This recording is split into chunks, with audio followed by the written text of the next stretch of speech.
"Why is the waitress wearing the bride's dress?" Adrian Vale asked, and the entire bridal room forgot how to breathe.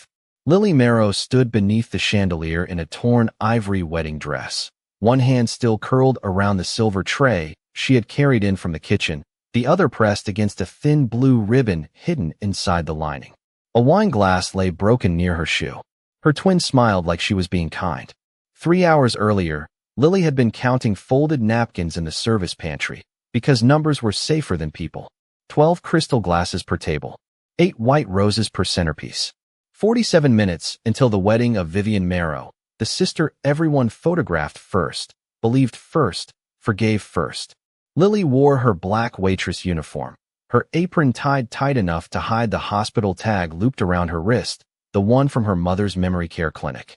She kept touching it whenever her phone buzzed in her pocket, because the message on the cracked screen still did not make sense. "Come early. Wear the ivory dress. Don't tell Vivian." Mom. Her mother had not remembered breakfast that morning.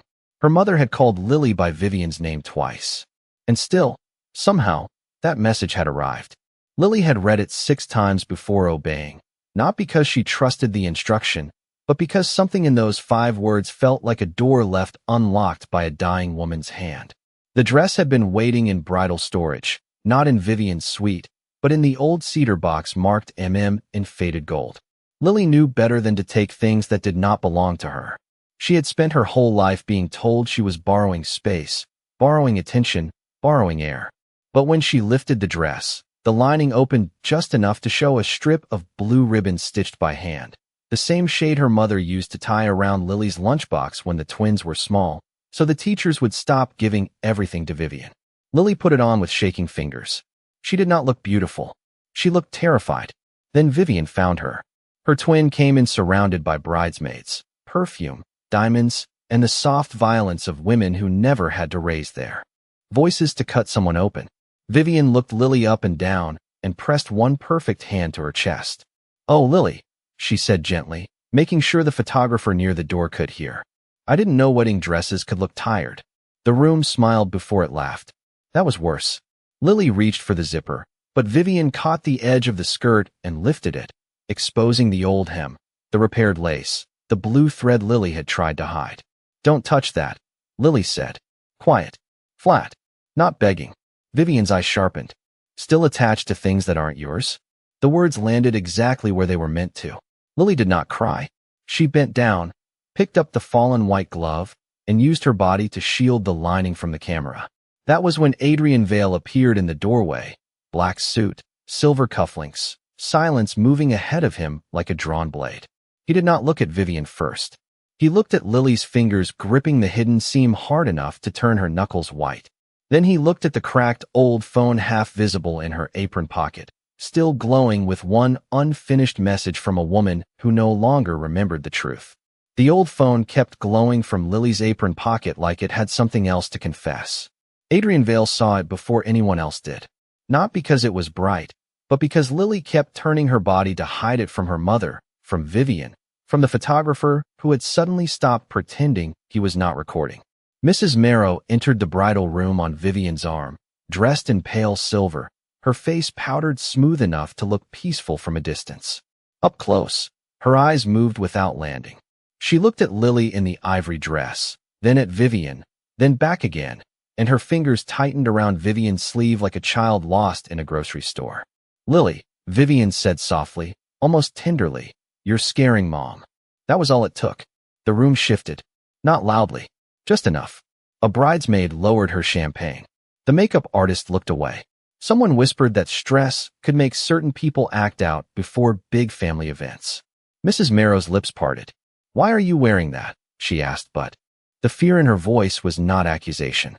It was confusion. Lily swallowed. Her hand slid into her apron pocket and closed around the cracked phone. "You texted me." Vivian laughed under her breath, the kind of laugh that apologized for another person's embarrassment. "Mom hasn't sent a full text by herself in months." She touched Lily's shoulder. Her nails were soft pink and perfectly rounded. "Honey, give me the phone before this gets worse." Lily did not move. Behind the doorway, the service hallway breathed with ordinary life. The low thunder of the dishwasher, the wet slap of mop water, the smell of burned coffee from the staff station. For half a second, it almost felt like Lily could go back there, tie on a clean apron, carry trays, disappear the way everyone preferred. Then her phone buzzed again. A bank alert. Storage payment overdue. Cedar Bridal Preservation. Unit 12B. Lily's throat tightened. She had never rented a storage unit. Adrian watched her face change by 1 degree. Not panic. Recognition. What time did you receive the first message? He asked. Lightly. Too lightly. Vivian's smile stayed in place, but her eyes moved to him. Mr. Vale, I'm so sorry. My sister has always had a difficult relationship with attention. Adrian did not answer her. Lily looked down at the screen. 4:17. And when did you enter bridal storage? 4:42. The wedding planner, a thin woman with a headset and a clipboard, cut in quickly. That can't be right. Bridal storage was locked until 5. Lily looked at her. Really looked. No, it wasn't. The hallway camera over the service elevator was turned toward the wall. I noticed because the red light reflected on the wet floor, but the lens was facing the linen cart. The room went still in a different way. Adrian turned his head, just slightly, toward his consigliere. No order was spoken. None needed to be. Vivian squeezed their mother's hand. Listen to her. She sounds paranoid. Lily's voice came out quiet. I sound like a waitress who knows which cameras work because I'm the one blamed when silver goes missing. Adrian's eyes touched her then, cold and awake. The first small crack had opened. A minute later, his consigliere returned and leaned close without whispering loud enough for the room. Adrian's expression did not change. He only looked at Vivian and asked, Why was your second key card used at 4:39? Vivian's smile did not break. That was the frightening thing. A guilty person might have flinched.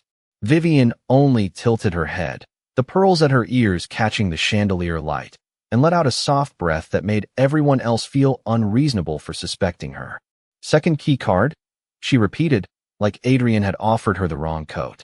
Mr. Vale, I have a bridal party, a mother who needs help walking, and a sister who is standing in my wedding dress because she read too much into a confused text. I'm sure my planner used it. The planner's clipboard dipped half an inch. Lily saw it. No one else did. That tiny drop, that little surrender of the wrist, told her the woman had just been handed a lie she was expected to carry. Lily stepped back from Vivian, the ivory skirt whispering against the carpet, and the blue ribbon inside the lining brushed her palm like a pulse. She wanted to say nothing. Silence had kept her employed, kept her mother's bills paid, kept Vivian calm enough not to punish anyone too badly. But the old phone in her apron pocket buzzed again, and this time the sound was small and ugly in the quiet room. Lily pulled it out before Vivian could reach for it. The cracked screen showed an email notification from Cedar Bridal Preservation. Final notice. Unpaid balance for Unit 12B. Attached receipt. Ivory gown restoration. Hand lining repair. Blue silk replacement. Paid in cash. Lily Marrow. Her name sat there in black letters, plain as a bruise. Vivian's eyes moved to the phone and away too quickly. Lily, she said, voice gentle enough to fool anyone who had never been cut by it. This is exactly what I mean. You save little things, twist them into proof, and then you frighten Mom. You've always done this when you feel left out. Mrs. Marrow made a faint sound, not quite a sob, not quite a word. Lily looked at her mother and saw the woman she had been before the forgetting took pieces from her. The woman who could hem pants while talking on the phone, who remembered every birthday cake, who once tied blue ribbons on Lily's shoes because Vivian kept taking the new ones. Lily lowered the phone, but she did not hand it over. I paid that balance on Tuesday, she said. Her voice was not loud. It did not need to be. $38. Cash. The woman at the counter gave me 2 receipts because the printer jammed. The planner spoke too fast. That doesn't mean the dress was yours. No, Lily said. It means I was there. Adrian's gaze moved from her face to the phone, then to the edge of the dress where a needle-thin gap had opened in the lining. He did not step toward her. He did not soften. He simply watched like a man measuring the distance between a lie and the first body it would bury. Where is the second receipt? He asked. Lily reached beneath the loose seam, fingers trembling only after they disappeared from view, and pulled out a folded strip of thermal paper no wider than 2 fingers. The ink was already fading, but the timestamp was still clear. Tuesday, 7:16 p.m. Under it, in hurried blue pen, Someone had written said Lily gets the ribbon. Vivian's perfume seemed to sharpen in the air. The planner stopped breathing, and Adrian Vale finally looked at the hidden blue seam as if it had just spoken a dead woman's name. Adrian did not touch the receipt. That made everyone more nervous than if he had snatched it from Lily's hand. The little strip of thermal paper lay across her palm, curled at the edges from body heat, while the room seemed to decide whether a waitress was allowed to own evidence. Then Warren Pike, the hotel's senior events manager, stepped in with the polished calm of a man who had spent 20 years making rich people's problems disappear before dessert. His tuxedo was perfect. His smile was not. "Miss Marrow," he said, and somehow made her last name sound borrowed. "I think we can all appreciate that emotions run high at weddings. But this is a private family matter, and you are currently on staff." Lily looked down at herself. The wedding dress. The black apron still tied over it. Her crooked name tag catching in the lace like a mistake someone had forgotten to remove. Warren held out a slim leather folder. "For everyone's comfort, I need you to sign a brief incident statement. It only confirms you entered restricted bridal storage without authorization and accidentally caused a misunderstanding." Vivian's face softened with relief, so delicate it looked rehearsed. "That's all, Lil. Just a little paper. Then you can change, and we'll forget this happened." Forget. The word moved through Lily like cold water. Her whole life had been built from things people asked her to forget. The birthday parties Vivian ruined and blamed on her. The shoes that went missing. The teachers who called her by the wrong twin's name. The nights her mother whispered sorry, and then could not remember why. Lily set the receipt on the marble vanity instead of handing it over. The sound was almost nothing. Still, Adrian's eyes lowered to it. Warren opened the folder and uncapped a fountain pen. "This is not an accusation," he said smoothly. "It is protection. For the bride. For your mother. For your position here." There it was. The blade under the napkin. Lily picked up the pen. Vivian's shoulders relaxed. The planner exhaled. Even Mrs. Marrow stopped twisting the pearls at her throat. Lily looked at the statement.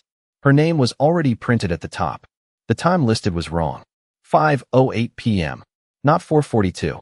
The old version of the lie had already been typed before anyone asked her what happened. Lily placed the pen back in the folder without signing. "No," Warren blinked once. "Excuse me. I won't sign a time I didn't live." Silence dropped hard. Somewhere beyond the door, a banquet cart rolled over a threshold with a dull metal rattle, then faded. Adrian's mouth did not move, but something in his stillness sharpened. Vivian's smile thinned. "Lily, don't be dramatic." Lily touched the cracked phone in her apron pocket, then the blue seam beneath the lace. "I clocked out of the service pantry at 4:38. I passed the espresso bar at 4:40. Marco spilled coffee on table 6. The camera above the service elevator was turned by then. I entered storage at 4:42 because the Cedar Room clock runs 4 minutes slow." Warren's eyes flicked toward the planner. Just once. 2. Quick for anyone who had never survived by reading rooms. But Lily saw it. Adrian saw Lily see it. "Very specific," Adrian said. His voice was quiet enough to make Warren's face pale. "For a misunderstanding."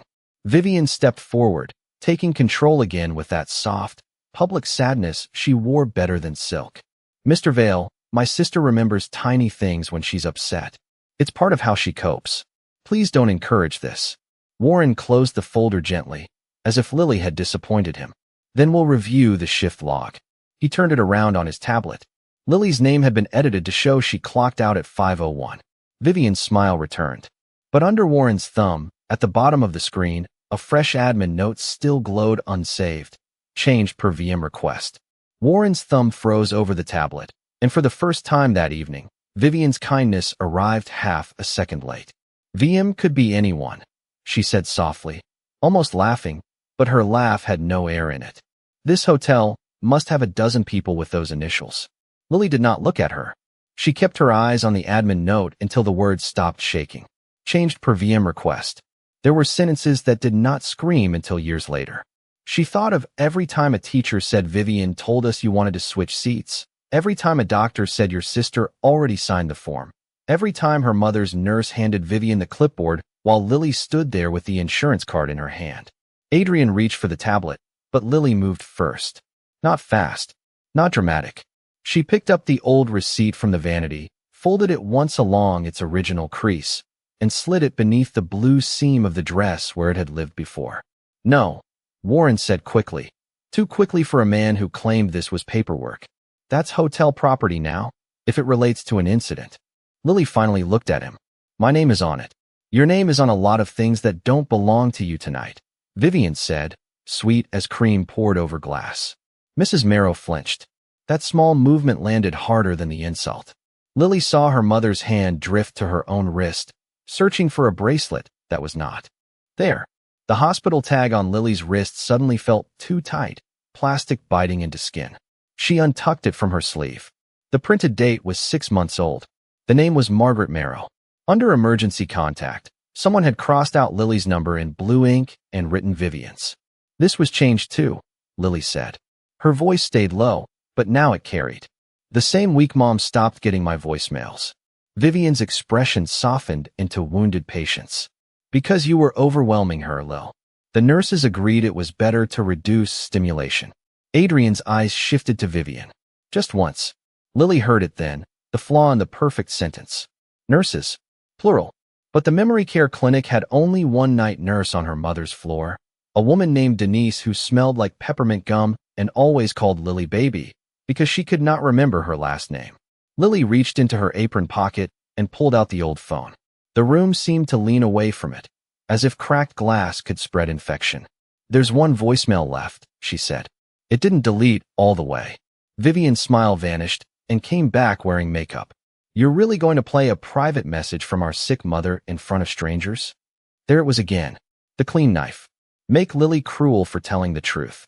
Make silence look like love. Lily's fingers trembled above the screen. She did not press play. Instead, she held the phone out to Adrian. "Not in front of everyone," she said, "but not with her holding it." Adrian took the phone like evidence, not charity. The bridal room held its breath while he lifted it to his ear. The voicemail was broken, full of static and soft hospital beeps, but one sentence came through clear enough to change the temperature of the room. "Lily gets the ribbon. Promise me before Vivian comes." Adrian did not move when it ended. He only looked from the hospital tag, to the receipt, to Warren Pike, the man who had run his hotel for 11 years, and asked, "Why would my shift log be edited to protect her?" Warren did not answer. He looked at Adrian the way employees looked at powerful men when they were calculating whether loyalty could still be purchased after the receipt had already burned. Vivian reached for her mother's hand again, but Mrs. Marrow pulled back without seeming to know why. The movement was tiny, a half-inch of instinct. Lily saw it, and something inside her hurt worse than any laugh in the bridal room. Adrian handed the old phone back to Lily instead of keeping it. That was the first thing that frightened Vivian. Not the voicemail, not the receipt. The return of the evidence to the woman everyone expected him to manage. "My office," Adrian said. 2 words. No volume. No anger. Yet Warren stepped aside as if a gun had been placed gently against the air.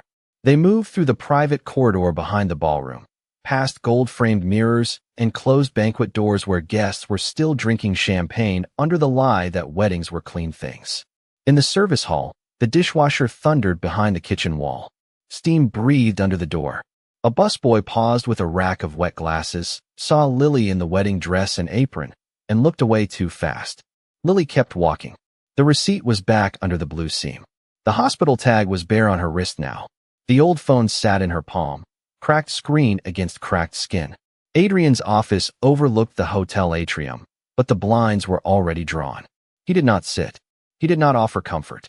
He asked his consigliere for the camera archive, the original shift log, the keycard report, Vivian's event contract, Warren's admin access history, and every call made from the bridal floor after 4 p.m. He asked like a man ordering coffee. That made it worse. Vivian stayed composed at the edge of the room, one arm around their mother, her voice soft with injured dignity. "This is becoming cruel to Mom, Adrian. Lily doesn't understand how fragile she is." Lily looked up. "I understand exactly how fragile she is." Her voice caught, but did not break. "That's why I don't want her signature used when she can't remember signing." The lawyer at the side table stopped typing. Adrian noticed. "What signature?" Lily swallowed. She had not meant to say that part yet. The rain began ticking against the office windows, faint but steady, a city sound, softened by expensive glass. For one breath, no one moved. Then Lily took a folded invoice from the back of her phone case. Not dramatic, not hidden in silk, just a tired piece of paper carried too long by someone who could not afford to lose it. The clinic bill changed 3 months ago, she said. Family contact, billing authority, visitation approval. My name was removed. Mom's signature was on the form, but she spelled her middle name wrong. Vivian laughed once, wounded and bright. She forgets things, Lily. That is the whole point. She forgets lunch, Lily said. She never forgets Rose. It was her mother's name. Adrian's eyes shifted to the invoice. Warren's jaw tightened. The consigliere's laptop chimed. He turned the screen toward Adrian, not toward the room. Adrian read in silence. The wedding image contract was not just for photographs. It included a staged family reconciliation segment, a clause granting Vivian's publicist exclusive rights to any footage involving Lily Marrow, and a payout triggered by emotional disruption involving secondary twin. Secondary twin. Lily saw the words reflected backward in the dark window. For a moment she could not breathe. Vivian had not simply mocked her. She had budgeted the wound. Adrian turned one page. At the bottom, beside Warren Pike's initials, was the approval stamp of Vale Hospitality. His own house had made room for the humiliation and called it an event feature. He looked at Warren then, and his silence changed shape. It was no longer suspicion. It was recognition. He had trusted a man who knew exactly how to make cruelty look like logistics. Adrian did not move when Warren tried to speak again. He only raised one hand slightly, and the entire room understood the conversation was no longer open for negotiation. Bring me the original bridal camera feed, Adrian said. His voice stayed even, almost polite, but the silence that followed was heavier than any threat. Vivian's fingers tightened around her mother's shoulders. Lily stood near the edge of the office table, still holding the old phone like it might disappear if she loosened her grip. Warren forced a smile that no longer reached his eyes. Sir, we already provided the relevant footage. The relevant footage, Adrian interrupted, is not what I asked for. A pause. I want the original file, not the edited export, not the compliance copy. The IT technician outside the door froze before stepping in. No one had called him yet, but he was already there, holding a laptop open like it was suddenly too heavy. The screen lit the room with a pale blue glow. Loading, bridal floor corridor feed, 4:30 to 5:15 p.m. Vivian laughed softly, a sound designed to reset rooms. This is ridiculous. We're reviewing technical archives because Lily misread a timestamp. Lily finally looked at her twin, not with anger, with something quieter. I didn't misread it, she said. I counted it. Adrian turned his head slightly. Counted. Lily nodded once. The espresso bar timer is 3 seconds ahead of the kitchen clock. The service elevator camera is 4 minutes behind the cedar storage clock. I matched them. Twice. Warren's smile twitched. That's not a reliable method. It's more reliable than edited logs, Adrian said. The laptop chimed. The file finished loading. The technician hesitated before turning the screen toward the desk. For a moment, no one spoke. Then the footage played. Grainy hallway view. Storage door. Vivian entering at 4:38. Alone. No staff behind her. No second key card needed. She pauses. Looks left. Looks right. Then reaches into her clutch. A second badge appears between her fingers. Hotel issued. Registered under Warren Pike's override access. Vivian's posture changed instantly. Not collapse. Adjustment. Like someone correcting a photograph. That's not what it looks like, she said quickly. That clip is incomplete. The technician swallowed. It's the full file, ma'am. It loops until 5:12. Lily's grip tightened on the phone. That was the first time she looked afraid, not of Vivian, but of what truth looks like when it refuses to stop expanding. Adrian leaned forward just slightly. Pause it at 4:39. The screen froze. Vivian's hand was still inside the storage door frame. Her second badge clearly visible. Warren stepped forward too fast. Mr. Vale, we can explain. You already did, Adrian said. Poorly. Silence settled again, but now it had edges. Lily suddenly spoke, quietly, almost to herself. That's the moment the camera shifted. Everyone turned. She pointed at the frozen frame. The lens angle changes right after she closes the door. Someone adjusted it from the hallway panel. That's why the corridor looks empty when I enter. It wasn't empty. Adrian's eyes followed her finger. Then he asked, very calmly, who had access to that panel? Warren didn't answer. That was the answer. A phone vibrated on the table. No one picked it up. It vibrated again. The screen lit. System log update. Admin override requested. Vivian's breath stopped for half a second. She recovered instantly. This is being manipulated in real time, she said, voice sharpening just enough to sound reasonable again. Adrian, you're letting a waitress direct an investigation into a secured family event. Lily did not react to the word waitress. She only set the cracked phone down on the table and turned it so everyone could see the screen. One new notification. Autosync complete. Deleted voicemail restored. Adrian looked at the phone, then at Lily. You recovered it yourself, he said. Lily nodded once. It never fully deleted. It just stopped showing up. The technician opened the restored file without being told. A new audio waveform appeared. Vivian's smile finally slipped. Not fully gone, but no longer effortless. Warren's hand drifted toward the table edge, then stopped midair. Because in the audio, before anything else, was a second voice. Not Lily's. Not Mrs. Marrow's. A third voice. Calm. Close. Inside the room. Saying Vivian's name like an instruction, not a warning. And for the first time, Vivian looked past Adrian, toward Lily, and understood she was no longer the only person in the room deciding what the truth was allowed to be. The room did not move after the voice recording began. It held still the way expensive spaces do when they realize they are no longer in control of the story being told inside them. The audio from the recovered file played through the laptop speakers. Low, compressed, but unmistakably human. A man's voice first. Close. Controlled. Vivian. The corridor camera will loop clean. Warren already adjusted the log. Silence hit the room harder than sound. Warren Pike did not speak. He simply stared at the screen like it had betrayed him personally. Vivian's face went completely still, but her fingers curled so tightly into her mother's sleeve that the fabric wrinkled under pressure. Lily stepped forward before anyone could interrupt the playback. Not aggressively, not dramatically, just close enough to the table that her presence could not be filtered out. Play the full segment, she said. Adrian did not look at her when he answered, but his voice shifted slightly. Lower, colder. Do it. The technician hesitated, then unlocked the full audio chain. The second layer loaded. Background noise from the bridal corridor, the faint hum of HVAC, footsteps that stopped too precisely at storage door 12. Then Vivian's voice entered. Not sweet now. Flat. Operational. Make sure she wears it first. The cameras will favor her confusion. People always believe the one who looks out of place. Mrs. Marrow made a small sound behind her daughter, like something inside her had misfired. Vivian turned instantly. Mom, don't listen to that. That's edited. Lily shook her head once. It's not. She reached into the lining of the dress again. This time she did not pull out softness. She pulled out structure. A second document. Folded tighter. Older. Adrian's eyes followed it immediately. Lily placed it on the table with both hands. Not offering. Presenting. The paper was a contract amendment, original signatures beneath it, then a second page stapled over the first. The ink tone shifted slightly on line 6. Even without reading fully, Adrian saw what mattered. The authorizing clause for secondary twin narrative staging had been inserted after his signature stamp.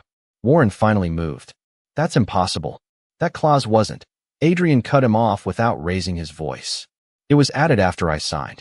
He said it like a diagnosis, not a question. The lawyer stepped forward instinctively, scanning the page.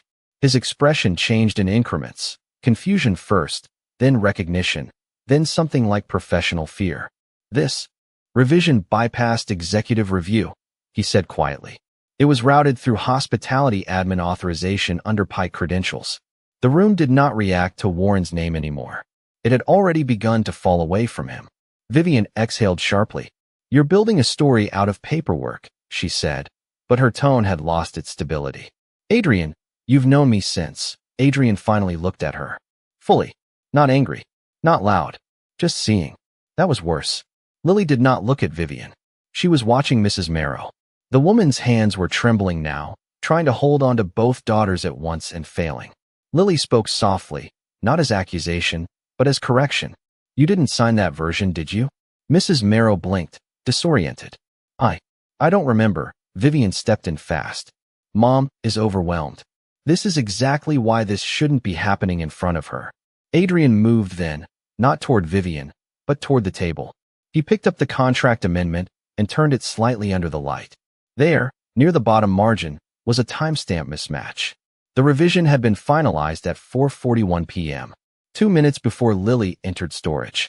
His expression changed for the first time.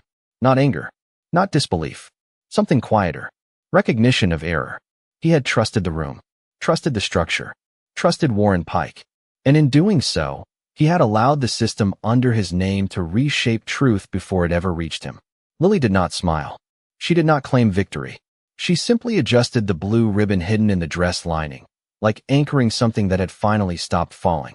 Adrian set the contract down slowly, as if anything faster might fracture what remained of his control. He looked once at Warren, then at the open laptop, then at Lily standing in a dress she was never meant to wear in a story she was never meant to survive inside. And for the first time, his voice did not belong to the room. Call my attorney. The moment Adrian Vale stopped speaking, the room did not erupt, it emptied. Not physically, but structurally, as if every person inside understood they were now standing inside a decision already made. His attorney's voice came through the phone on speaker, precise and immediate. We are freezing all contracts routed through Vale Hospitality under Warren Pike's administrative override. Effective immediately. Warren did not interrupt. That was the first sign he already knew there was nothing left to defend. Vivian's hand loosened on her mother's arm. Mrs. Marrow slowly sat down, as if her body had finally stopped receiving instructions it trusted. Lily stood where she was, still holding the old phone, still wearing the ivory dress that had never been meant to survive truth. Adrian did not look at Vivian when he spoke again. Terminate access. All systems. All properties. All approvals tied to his credentials. The lawyer paused. Including charitable fund allocations? A longer silence followed. Then Adrian answered, especially those. That was when Warren finally broke. Not loudly. Not dramatically. Just one step backward, as if the floor beneath him had changed shape. Vivian turned toward Adrian, and for the first time, her voice did not know how to arrange itself into charm. You're doing this because of her? She asked, nodding at Lily like she was still a misunderstanding waiting to be corrected. Adrian's gaze shifted to Lily, but not with defense, not with possession. With recognition. No, he said quietly. Because I didn't see her. The words landed without force, but nothing in the room resisted them. The attorney continued in the background, listing audit procedures, asset locks, compliance reviews. It sounded like weather moving in after a storm has already chosen its direction. Warren's phone lit up repeatedly in his pocket. He didn't check it. He knew what it was becoming. Lily finally moved, not toward Adrian, not toward Vivian, but to the table where the contract still lay open. She placed her palm over the page that had tried to rename her existence into a role. I don't want money for this, she said. Her voice was steady, not because she was unshaken, but because she had already been shaking for years in silence. I want my name back on my mother's file. I want her signature to stop being used when she cannot defend it. And I want every hour I worked that was written off as someone else's mistake to be recorded as mine. Adrian listened without interrupting. That was his answer before his voice followed. It will be done. Vivian let out a small, disbelieving laugh. You think that fixes what she's been doing? Lily turned slightly. I think it stops it. That was all. No triumph. No revenge shaped into spectacle. Just a line drawn where erasure had been routine. 2 hours later, the hotel had changed in ways that could not be photographed. Warren Pike's access badges were deactivated at every door. His files were locked behind legal review. The contract was marked void in the system that had once approved it without question. The bridal floor cameras were restored to original feed integrity, flagged for forensic audit. And Lily stood in the service corridor again, the same place where she had once learned to become invisible. But now the apron she wore was new, clean. Her name stitched correctly above the pocket, Lily Marrow. A staff supervisor hesitated before handing her the updated schedule card. We corrected your shifts, he said quietly, as if afraid correction itself might still be questioned. Back pay included. Lily looked at the card for a long moment before taking it. Not because she doubted it, but because she was remembering what it felt like when paper lied. Behind her, Adrian stood at a distance that no longer erased her presence by proximity. He did not speak until she turned slightly. Your mother's account has been restored under your authorization, he said. Medical coverage reinstated. No further third-party overrides. Lily nodded once. That should have been enough. It almost was. But then she noticed something on the wall near the service exit. A framed staff photo. Old. Slightly faded. She stepped closer. In it, she stood behind the pastry counter in her apron, half turned away, face almost cut out by someone's positioning choice. Almost invisible even in memory. Without asking permission, she reached up and straightened the frame. Then she slid the photo out, flipped it, and wrote her name in clean ink on the back. Not as correction, as confirmation. Adrian watched her do it without moving. When she finished, she placed it back exactly where it had been. Only now, her face was centered.